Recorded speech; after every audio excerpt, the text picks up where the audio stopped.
Hello guys, நம்ம இந்த வீடியோவில் எதை பற்றி பார்க்க போகிறோம்னா டிஆர்பி, அதாவது பள்ளி கல்வித்துறையிலேருந்து வந்திருக்கக்கூடிய ஒரு முக்கியமான செய்தி பற்றி தான் பார்க்க போகிறோம்.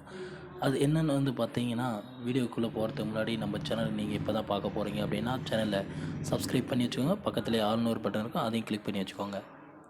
டிஆர்பி சைடு பார்த்தீங்கன்னா இப்போட்டு டீச்சர்ஸோட வேக்கன்சி இன்க்ரீஸ் பண்ணியிருக்கோம் அப்படின்னு சொல்லியிருக்காங்க. கிட்டத்தட்ட ஒரு 16,000 வேக்கன்சி பக்கம் இருக்குது. அதனால் பார்த்திங்கன்னா இப்போ எல்லாமே நிரப்பப்படணும் அப்படின்ற மாதிரி சொல்லியிருக்காங்க. ஏன்னா பார்த்திங்கன்னா இப்போ 2022, 23 பார்த்திங்கன்னா பள்ளிக்கல்வி முடிய போகுது. இப்போ பார்த்திங்கன்னா மே மாதத்தோடு முடிய போகுது.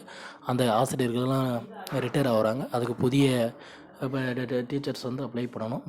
ஆனால் இப்போ என்ன நடந்திருக்குன்னா, டீச்சர்ஸ் டிஆர்பி தேர்வில் பார்த்திங்கன்னா கிட்டத்தட்ட 98% பார்த்திங்கன்னா தோல்வியில் தான் முடிஞ்சிருக்கு எக்ஸாமு அப்படின்னு சொல்லியிருக்காங்க. ஏன்னா ஒரு 5% பேர் தான் பாஸ் பண்ணியிருக்காங்க அப்படின்ற மாதிரி சொல்லியிருக்காங்க. இதனால் பள்ளி கல்வித்துறைக்கு என்ன ஆச்சு தலைவலி அப்படின்னா, இப்போ வேக்கண்ட்டு இன்க்ரீஸ் ஆகிருக்கிறதுனால இப்போ புதிய ஆசிரியர்களை நியமனம் பண்ணணும். கூடவே பார்த்திங்கன்னா கான்ட்ராக்டாகவும் ஒரு சில ஆசிரியர்கள் நியமிப்பாங்க. அதுக்கு எவ்வளோ நாள் அது கவர்மெண்ட்டுக்கு கிட்ட அப்ளை பண்ணுறது அப்படின்னு பார்த்திங்கன்னா, நியூ டீச்சர்ஸ் அப்ளை பண்ணுறதுக்கு பார்த்திங்கன்னா இப்போ அவங்க கட் ஆஃப் குறைக்க போகிறாங்க அப்படின்ற மாதிரி சொல்லியிருக்காங்க. 82 மார்க் எடுத்திருந்தால் ஓகே. அந்த மார்க் மேலே எடுத்துருக்கிறவங்க மட்டும்தான் பாஸ் பண்ணியிருக்கிற மாதிரி ஒரு ஐடென்டிஃபை கொடுத்துருந்தாங்க. இப்போ பார்த்திங்கன்னா அதுலேயும் என்ன ஒரு பிரச்சனை ஆச்சுன்னா, உங்களுக்கு ஒரு யூஸ்ஃபுல்லாக இருக்கிற மாதிரி இப்போ பார்த்திங்கன்னா நீங்கள் ஒரு 70 பக்கம் எடுத்திருந்தீங்கன்னாவே 10 மார்க் இல்லைனா ஒரு 15 மார்க் பார்த்திங்கன்னா போனஸ் மதிப்பெண்ணாக கொடுக்கறதுக்கு ஒரு வாய்ப்பு இருக்குது. இந்த போனஸ் மதிப்பெண் வந்துச்சுன்னா பார்த்திங்கன்னா உங்களுக்கு ஒரு யூஸ்ஃபுல்லாக இருக்கும். அதாவது பார்த்திங்கன்னா நீங்கள் ஒரு 70 தான் எடுத்திருக்கீங்க அப்படின்னா உங்களுக்கு ஒரு 15 மதிப்பெண்கள் சேர்த்து போட்டிங்கன்னா உங்களுக்கு ஓரளவுக்கு மதிப்பெண் வந்துடும். அதாவது பார்த்திங்கன்னா ஒரு 82 சம்திங் வந்துடும். அதனால் நீங்களும் பார்த்திங்கன்னா வருங்கால டீச்சர் ஆகிறதுக்கு ஒரு வாய்ப்பு தான். இதை பார்த்திங்கன்னா அன்பில் மகேஷ் சொல்லியிருக்காரு.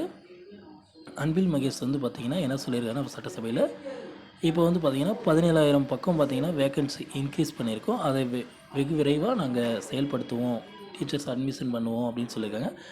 ஆனால் இப்போ என்ன ஒரு பிரச்சனையாக இருக்குது அப்படின்னு பார்த்திங்கன்னா, என்ன ஒரு பிரச்சனைனா பாஸ் பண்ணவங்களோட சதவீதம் ரொம்ப கம்மியாக இருக்குது. அதுதான் அதில் ஃபால்ட்டே. பாஸ் பண்ணவங்க பார்த்திங்கன்னா கிட்டத்தட்ட ஒரு 6% பேர் மட்டும் தான் பாஸ் பண்ணியிருக்காங்க.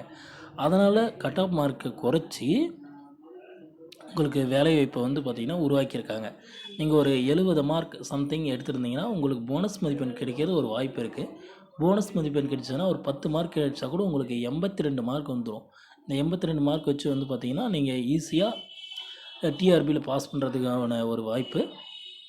தகுதி தேர்வு நடக்குமா நடக்காதா அப்படின்ற மாதிரி ஒரு கேள்வி எல்லாரும் இதுலேயும் இருக்குது. ஏன்னா ஒரு 6% பேர் தான் பாஸ் பண்ணியிருக்காங்க. அதனால் தகுதி தேர்வு ரத்தாகிறதுக்கு கூட ஒரு வாய்ப்பு இருக்குது. Okay, thank you friends. இந்த மாதிரியான யூஸ்ஃபுல்லான வீடியோஸ் சொன்னால் நம்ம சேனலை சப்ஸ்கிரைப் பண்ணி வச்சுக்கோங்க.